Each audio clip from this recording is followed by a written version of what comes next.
Hey guys, welcome back. Volume 5, Carmine, that's me from New York, tries to teach photography. In the last volume, we left off with lenses, and we mostly spoke about single lens reflex 35 millimeter film cameras.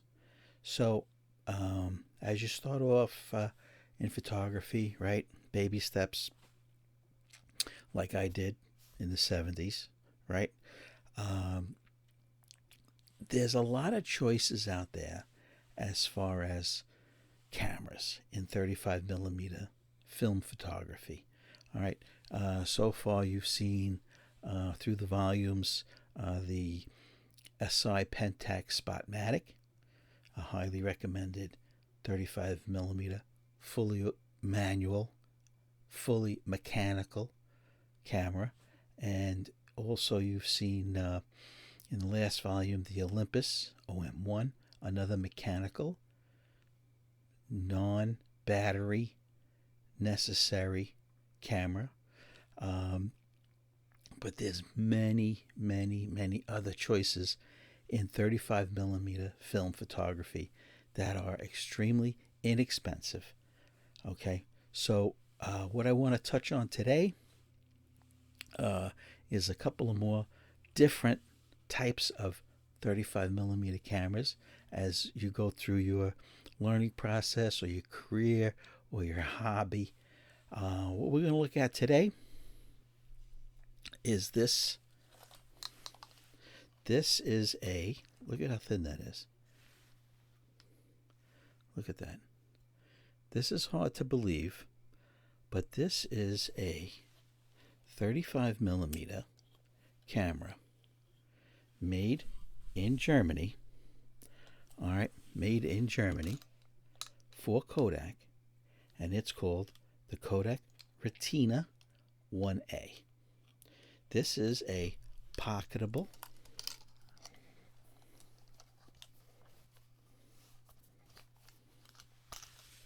a pocketable 35 millimeter gorgeous camera that you can put in your pocket, complete with the lens, by the way.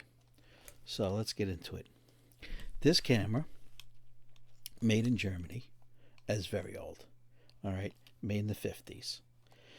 Kodak Retina, Retina. This model is the 1A.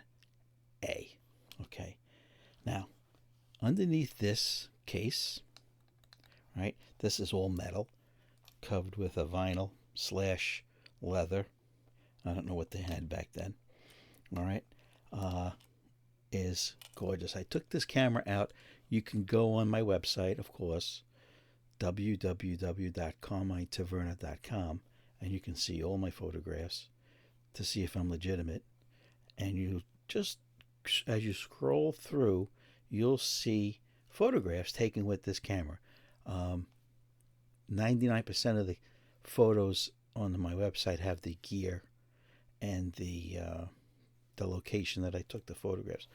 When you get to the photograph on my website with this camera, you'll see a photo with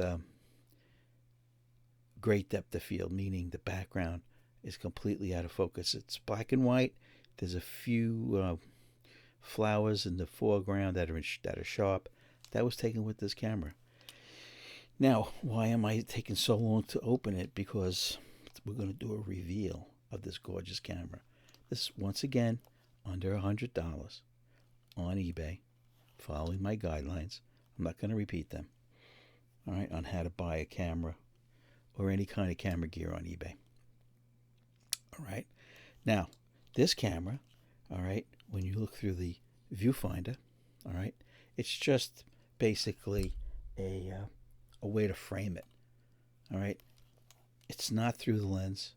There's no focusing that you can see. You can't see if you're in focus. The only thing this does is show you what's going to be in the frame.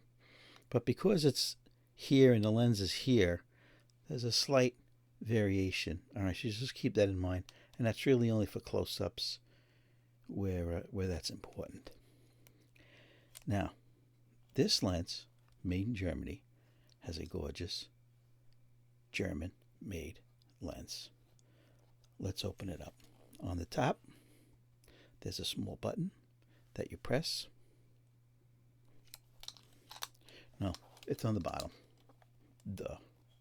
Let's see. Let's see if I can. There we go. Now, you take the front and you slowly, gently open it till it clicks. Okay. Now, that reveals a lens with all of the adjustments are around the lens. The shutter speed, in this case, it goes only up to,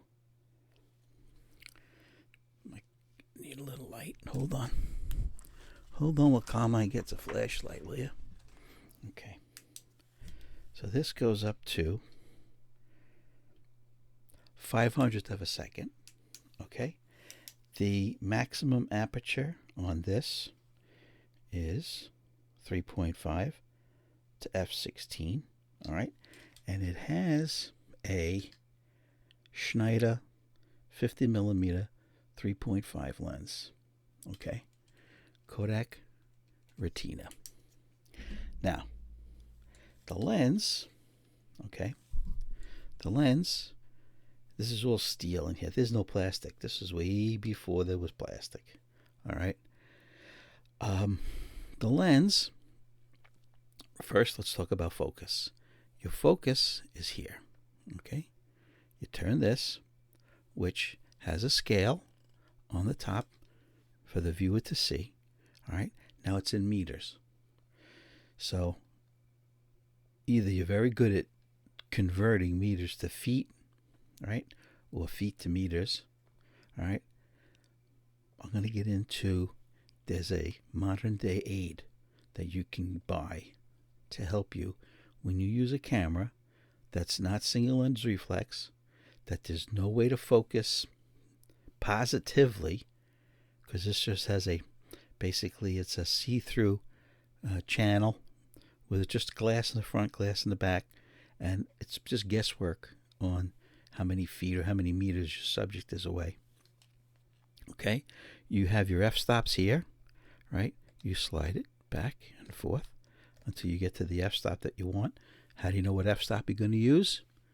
Sekonic handheld light meter. And your shutter adjustment, you turn this wheel. Okay, so let's take a picture. Let's say 1/125th f5.6, and we're going to guess from here to the camera is 3 feet, which is 1 meter. So does this go to 1 meter? That's the closest distance. It's 3 feet. Okay, now this is so unique that it actually has a winding lever. A lot of the cameras in this era have just a knob that you would turn. All right, so let's see. Listen to that gorgeous sound. All right, now we're going to take a photograph. See how quiet that is? We'll crank it again. Now when you crank this Kodak German-made Retina 1A, it advances the film and it cocks the shutter. The older generation cameras like this, made in this era, you had to wind the film with a knob. You had to turn a lever on the bottom to cock the shutter, right? Listen to that. This is so quiet. Listen. My goodness, so nice and quiet. I've used this. This is a remarkable, sharp, accurate camera. So let's talk about focusing. All right, since it's not single lens reflex, meaning you're not looking through the lens to see if it's sharp. All right, there's no way to know for sure if your image is going to be in focus other than getting a ruler and putting it here and bringing it all the way to the nose of your subject or to the flowers or whatever, all right, that's a pain in the ass, all right? But there's a little helpful hint from our friends at the hardware store. And it's this, all right, this little gizmo, okay? This is called the Blaze, all right? It's made by Bosch, okay? You buy these on eBay, by the way, used, because a lot of people upgrade it to a better one. This one is good to 65 feet, and that's all you need, because on a lot of these old cameras, right, the focusing goes from 1 meter to, let's see, from 1 meter to 10 meters, right? That's 30 feet about. And then the next one is infinity. So you only need this laser ruler to go up to 30 feet. Now, I got this for $10 on eBay using the same criteria, right, about the feedback, which is known as credibility score, right? So you just turn it on. Let's see. I don't want to blind myself. Okay, you just turn it on. And then you point. You take the back. It starts here at the back. In other words, the ruler would be here. So you just put it. Right, here's the back of the camera. Right, the film runs along the back. There's no indication of the film plane. A film plane indicator mark looks like a circle with a line through it. That's on every camera made like from the 60s on up, and that's where the film plane is, right? That's where you're supposed to. That's the reason it's there is when you use a ruler, all right? So we're gonna say that the film runs about there, right by the hot shoe, all right? So now you have it like this. It'd be helpful if it was on a tripod or if you had it on a table. And then you just push the button. Okay. And I don't want to hurt the camera either. All right. See the laser? Okay. You point it at your subject. If it's a person, don't be an idiot. Don't point it at their eyes. All right. Point it at their chin, for God's sakes. All right. You point it. You look. Now, the beauty about this Bosch Blaze 65. 65 stands for the furthest it'll go, 65 feet. You can change it to meters or feet. So right now I got it on meters. All right. How many meters away? I got it on a door, and it's 2 meters away. Okay. You just hold it down to turn it off. Okay. So now you got your camera still on the tripod or on a bench or something, right? And you turn the focus knob to 2 meters. Sekonic handheld light meter. What did it say? All right, let's just say, for argument's sake, it's a nice day. You got 100 speed film in here. All right, it says 125 at f8. Now, even we talked about in the last volume, even lenses like this, the sweet spot is f8. All right, it's a rule of thumb. The sharpest, sweetest f-stop, 99% of lenses, is f8. Remember that. All right, f8, 125. You got your focus. No guessing. This laser ruler from Bosch, a couple of bucks on eBay. Oh, it takes 2 AA batteries. No, 2 AAA batteries. Okay. It's all wound up. All right, and you're ready to take your picture. Done. Now, let's talk about if you want to purchase these cameras. All right. Once again, these are only about $100. All right. But you have to, the reason you want to get it from a seller that has the criteria that I go over in every volume, right? You want to get him with 100% positive feedback / credibility. That's what Carmine calls it, his credibility or her credibility score. All right. Also, you want them to have more than 2 feedbacks. You want them to have in the thousands of feedbacks, or a couple hundred at least, not 2, that he sold something to his mother and something to his brother and they left positive feedbacks. No.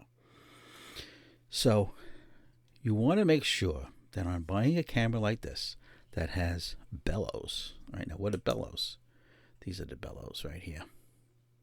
All right, you see that right there?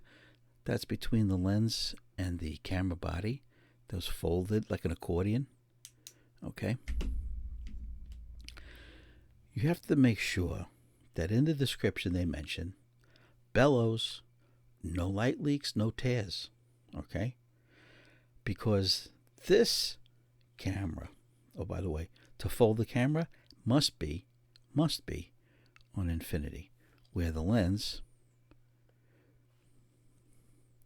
see, ever so slightly it goes down. All right? On infinity, the lens retracts into the body camera. Then there's 2 pins here. All right, there's a pin here, and there's a matching pin on the other side. Here, squeeze it, and gently lower the camera lens into the body until it snaps. Okay? You want to make sure that in the description, when you buy a camera like this, that it has all of the other requirements that we mentioned about buying a camera. No fog or haze on the lens. Fungus, a little bit in the front is okay, never on the rear element. You want to make sure that he mentions that it winds correctly, shutter speeds are accurate. If it says shutter speeds, high shutter speeds, 250, work well, low shutter speeds don't work well, leave it alone. Don't touch it. Don't buy it. Because he's telling you the truth. And he's telling you a problem that could be a bad problem, that the grease inside the shutter mechanism is starting to get old and it's starting to get hard as a rock. That's what happens to grease from the 40s and the 30s and the 50s. Grease gets hard as a rock. Why? Because it has, the grease in the oil has evaporated all of the liquid parts that kept it not viscous, is a college word, right? That made it dry out and it got hard as a rock. So stay away from low shutter speeds are bad. No. You also want to make sure that he says, I'm going to open the back, right? This little button here, you slide it down, right?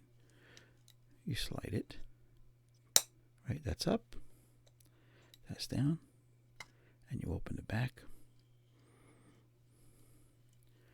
All right. Now, you also want to make sure that he says, and shows a picture of the inside, that the film guides are clean, no rust. For some reason, I don't know why, but a majority of old cameras are rusty. What were people doing with them? Oh, I know. A lot of people take their camera to the beach. And people don't realize cameras have no business being at the beach. Now, if you say, I'm not going to put my camera in the sand, don't matter. Sand is in the air. It's blowing. You don't even feel it. Sand gets in here, gets into the gears, gets into the lens. The ocean evaporates every second of every day around the clock. The ocean is evaporating. There's water, moisture, humidity in the air by the beach. There's always wind. There's always sand. There's always salt water. Come on. Don't take your camera to the beach. If you want to take a camera to the beach, take your cell phone. You're going to ruin it there too, because sand and all the other crap I just mentioned is going to get into here. It's going to get into your charging port. It's going to get into your earphone port. The beach is a horrible place for anything in the camera world. Don't do it. Don't do it. If you want to take your camera to the beach, stay way back by the boardwalk, right? Let's say you're going to Atlantic City. Let's say you like to go to the Ocean Casino, right? Stay on the boardwalk. Take a picture of the beach from there. Don't take your poor camera to the beach. It doesn't belong there. Let's continue. All right? When you're buying an old camera like this, you want to make sure that he shows pictures, right, of the pressure plate. Pressure plate. This is what puts pressure onto the film, keeping it flat against these two guides. You want to make sure that he says that it advances correctly, okay, that there's no problem with the shutter, and that there's no problem rewinding. This is how you rewind it. Okay, you rewind it with this right here. You rewind the film back into the canister. Now, this one, right, this one, if you remember a volume or two ago, came with a case. And I mentioned buy a camera, an old 35mm camera, if it shows that it's been in a case, because the person that owned that camera took care of it. They just didn't throw it in a drawer or leave it in the car or leave it in the trunk. They took care of it. They had it in a case. Now, like I said previously, when I got the camera, yeah, it had the case. You open the case, all the stitching fell apart. It just disintegrated in your hand. You throw it out. But look what it did. It kept this camera in mint condition. There's nothing that the glue is not separating this, I don't know, leatherette from the metal body, right? There's no rust. It kept everything perfect. So look for, when you're buying 35mm film cameras, the oldies, if they have a case, keep your eye out. That's what you want to get.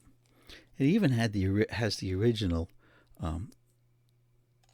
neck strap clips, little antique, little extra there. All right. In fact, this one has a cold shoe. That's one thing I didn't talk about, the difference between a cold shoe and a hot shoe for your flash. Cold shoe, there's no contact. So when you take the picture, if you wanted to use flash, we didn't even talk about flash yet. When you take a picture with then you want to have a flash, this is just a mechanical holder for your flash, and you would have to plug it in, plug a cord in. It's called a PC cord. You would have to plug it in over here into the PC port, right? So you'd have a wire coming from your flash, go around, make sure it doesn't block the lens, and you plug it in to the PC jack port. All right.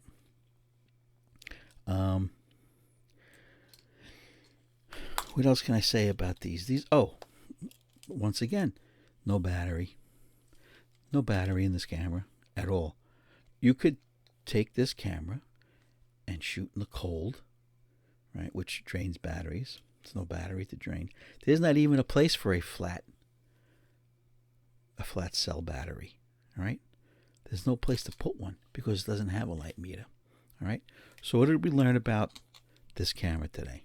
Kodak Retina 1A. It's gorgeous. It has a beautiful lens, no light leaks, takes gorgeous pictures. They're on the website, CarmineTaverna.com, all right? And what did we learn about this focus aid? Okay, there's a laser ruler from Bosch. It's the Bosch 65 Blaze. All right, 2 AAA batteries. Buy them used. Do not buy them new. There's a ton of them on eBay for a few dollars. Okay, and you put the back of it on the back of the camera. Okay, like that, because this is where the measuring starts. Okay, so it would look like this when you. I'll point it towards you.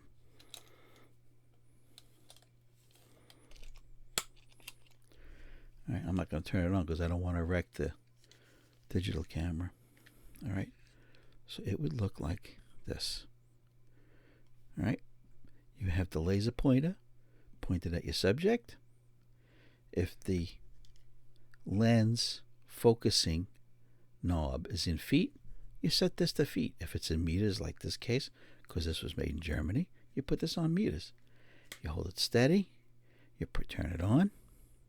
Point it at your subject. Don't point it at anybody's eyes or your pet's eyes. They'll beat the crap out of you. If you're going to do a person, first you tell them to close their eyes in case you miss. You point it at their chin. You look at it and you're done. If it says, I don't know, 10 meters, you set this on 10 meters. It's very simple. Anything after 10 meters, if this says 20 meters, you put it on infinity. And you're done. All right. So let's make sure we remember how to close this. Squeeze. Close. All right. Pocket. Gorgeous. Working. 35 millimeter. Retina. Camera. Focusing aid. Laser ruler by Bosch. Camera goes in one pocket. And your ruler goes in another pocket. And maybe an extra roll of film or two in another pocket. And you're done. You walk around all day taking street photos. And by the way, talk about why it's important that the shutter is so quiet. You could take street photographs, right? You set your focus at a point. Say you're on the sidewalk. Say you're in Manhattan, right? Say you're on a sidewalk and you want to take pictures of people walking by. You set your focus at a particular spot on the sidewalk. It's probably going to be infinity, right? More than 30 feet away, right? Or you set it on 10 meters in this case, right? It's 30 feet or 5 meters, which is 15 feet, whatever you want to do. Now you're pre-focused. Sekonic light meter. You point it in that direction. You get your light meter. You set your shutter speed, set your f-stop. Now, because this is so quiet, right? And this looks so non-threatening, right? This looks like a toy. People aren't going to get intimidated with this on the street, taking street photographs. They're going to think this is a person with an old busted camera taking snapshots, okay? But, all right, let's advance the film, okay? You could stand, all right? Now you know, right? You've looked through. You know that if the camera, even down here, you're set, you look through the viewfinder, you know that from that telephone pole to that car, anything in there is going to be in the camera. You don't have to keep it like this and follow people around. Keep it down like this. All right?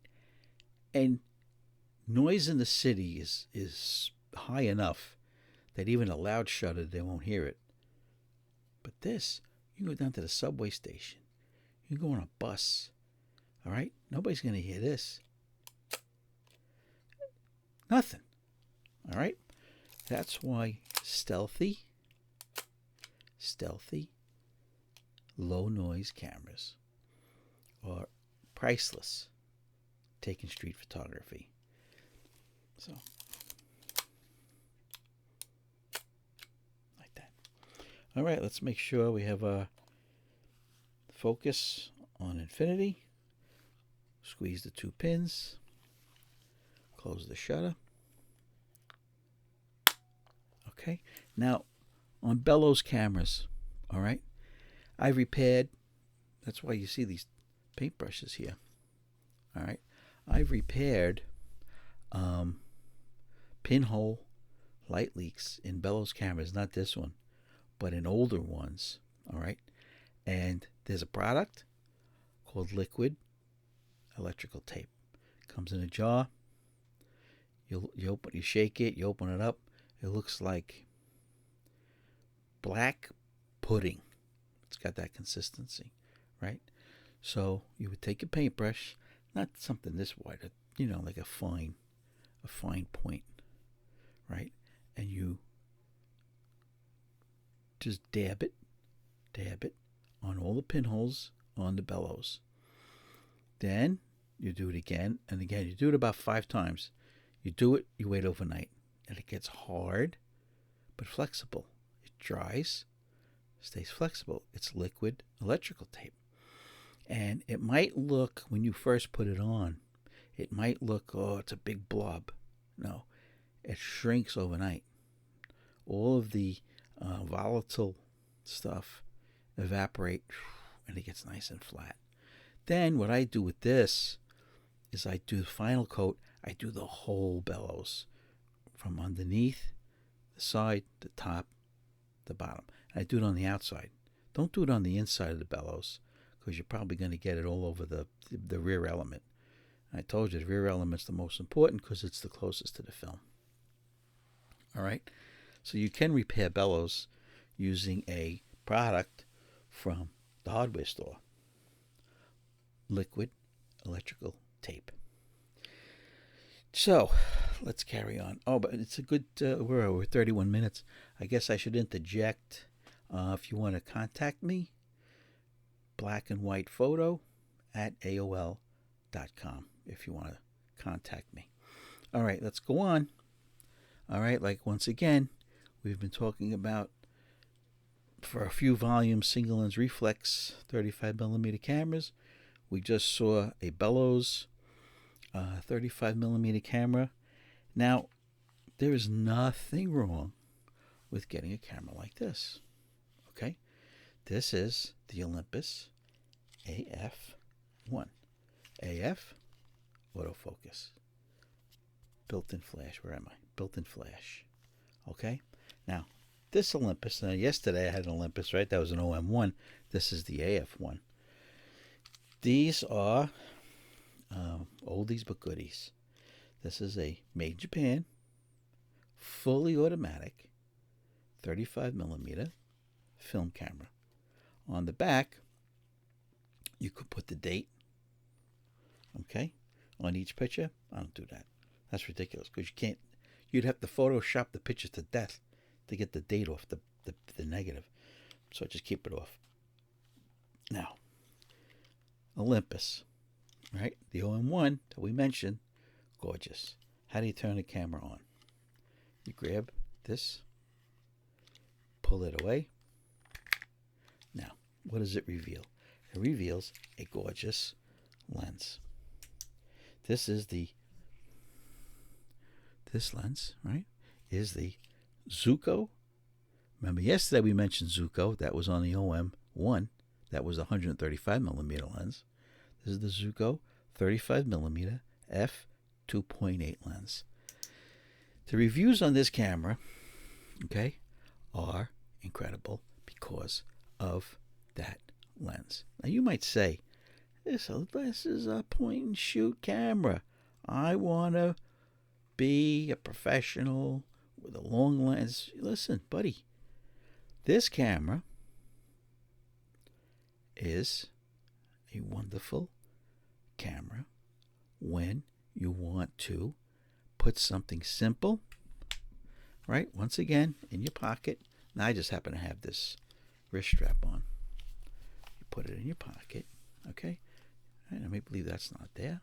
Look at this. You got a camera in your pocket. But here's what's different with this camera than all of the other cameras we've been discussing. This, all you have to do is A, load the battery, okay? You load the battery. Now, this camera, now remember, okay, I'm doing this to contrast what we said in a previous volume about how fully mechanical cameras, you don't need a battery. You can shoot thousands and thousands of pictures, go on vacation, you'll never need a battery. This camera needs battery, all right? So autofocus, right? And it takes a wacky but available, very available battery. Okay, one of these. Okay. Get them on Amazon all day long. They still make them. They still make them, right? Now you got to make sure you put it in the right way. All right, let's see. Let's see if we can get it right.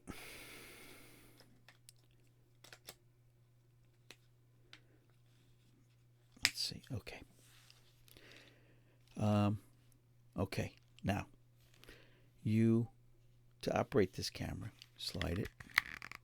Now, look at all the sensors that are on this camera. Okay. The first thing you notice, okay, is, let me see, line it up right. Okay. This one right here.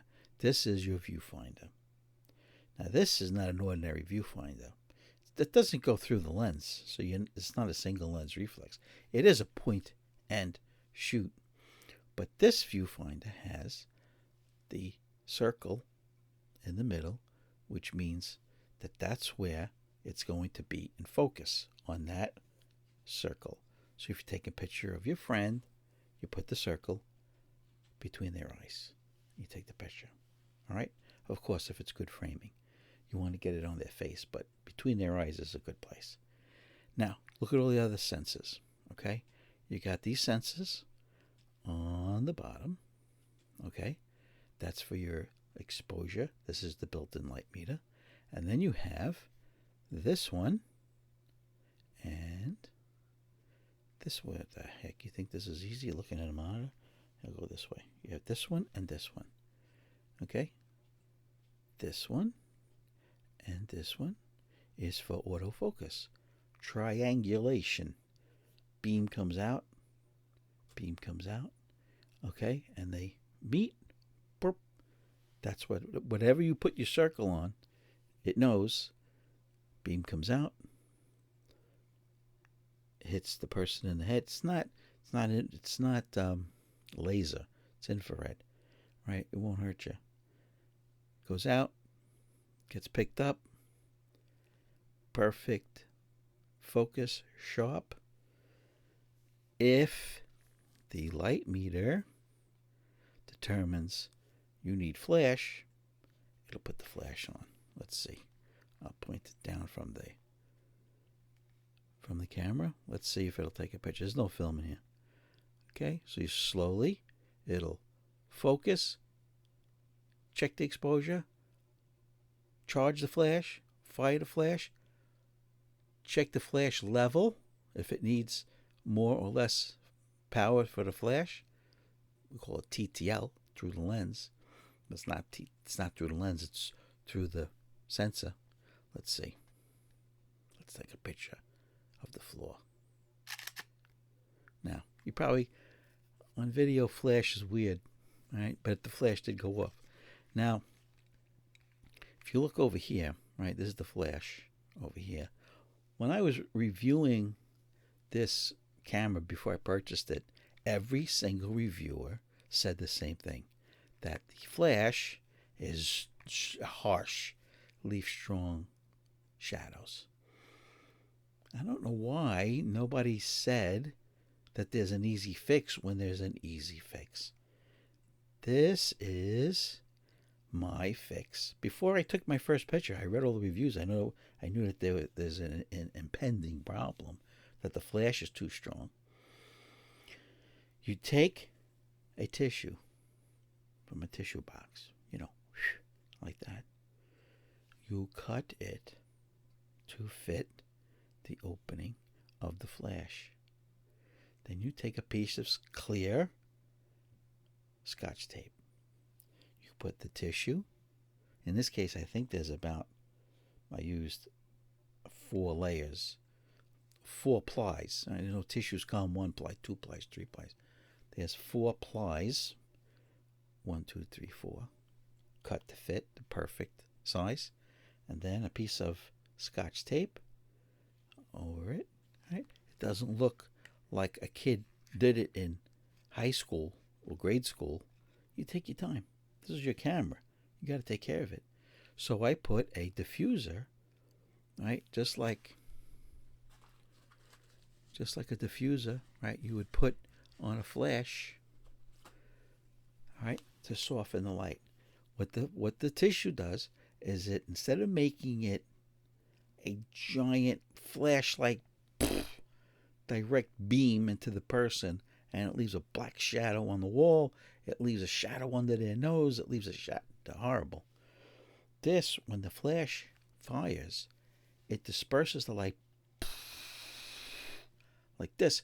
It goes this way, goes this way, goes this way, goes this way. It breaks it into millions of points instead of one giant point. Pow! Right in your face. It's a diffuser. It's Carmine's way of explaining what a diffuser does. All right? Now, as long as you leave this open, you're draining the battery because it's on. All right? So let's shut this. Now, once again, you can go on my website, CarmineTaverna.com, and see the photos. Just look for Olympus Af1. Now, to load the film on this, right? So well designed. So user friendly. Okay? Let me turn it around for you. All right? Now, okay. Now, you drop the film in over here. You bring it across. Okay? And you just see there's a little red flag in there.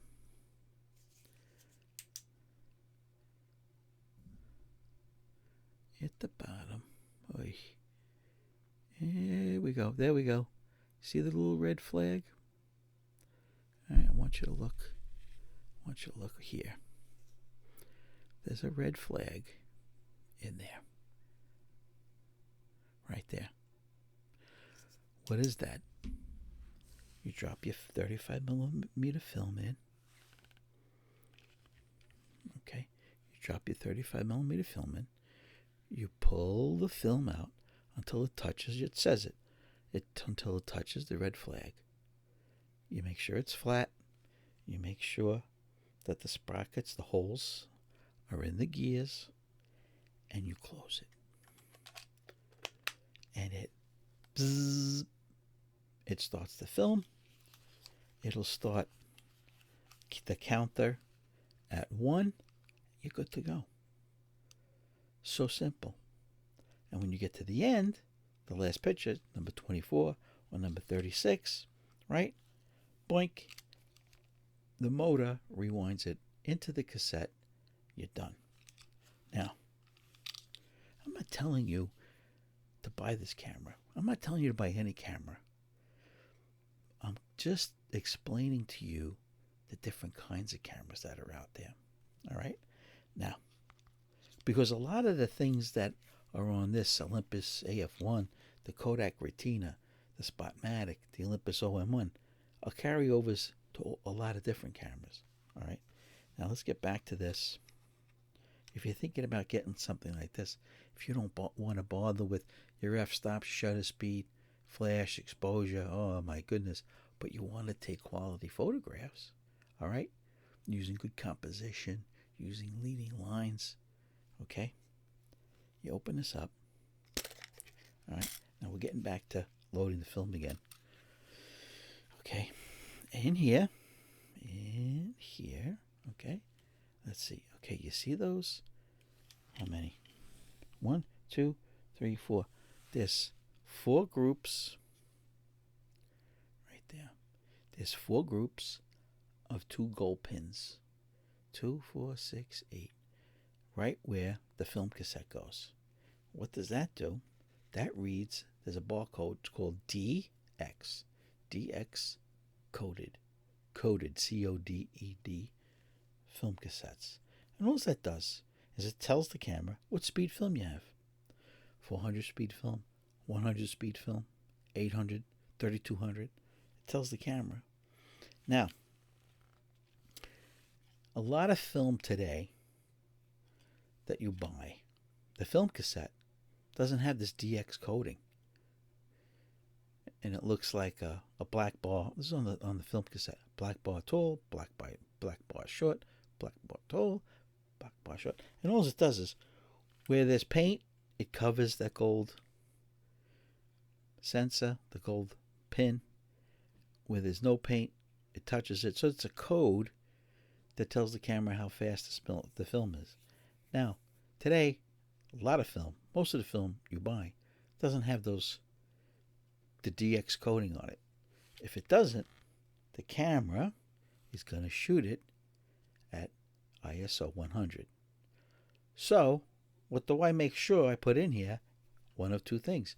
Film with the DX code written on it, right? It looks like black bars. Or I only put in ISO 100 speed film. I wrote myself a note on a label and I put it in here. And what does it say?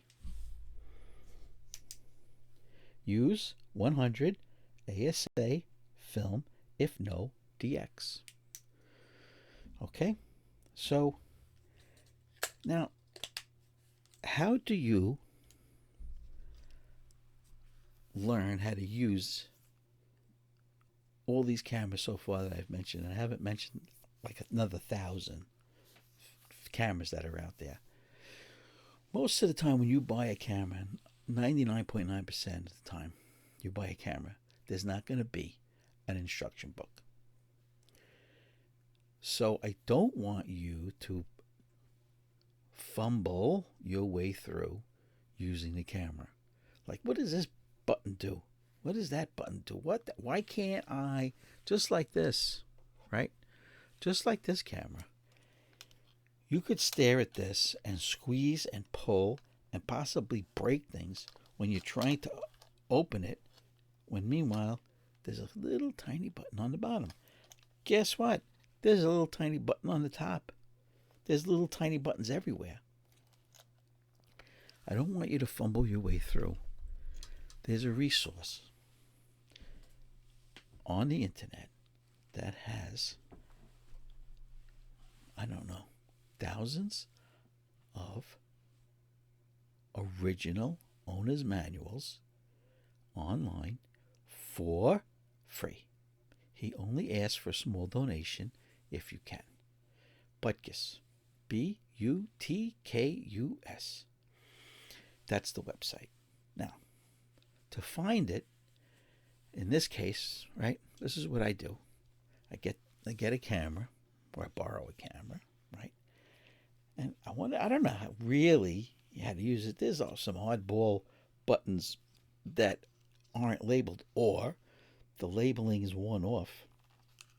Because most of the time it's just silk screened ink, right? And it's usually at a place where your fingers are rubbing and it wears it off.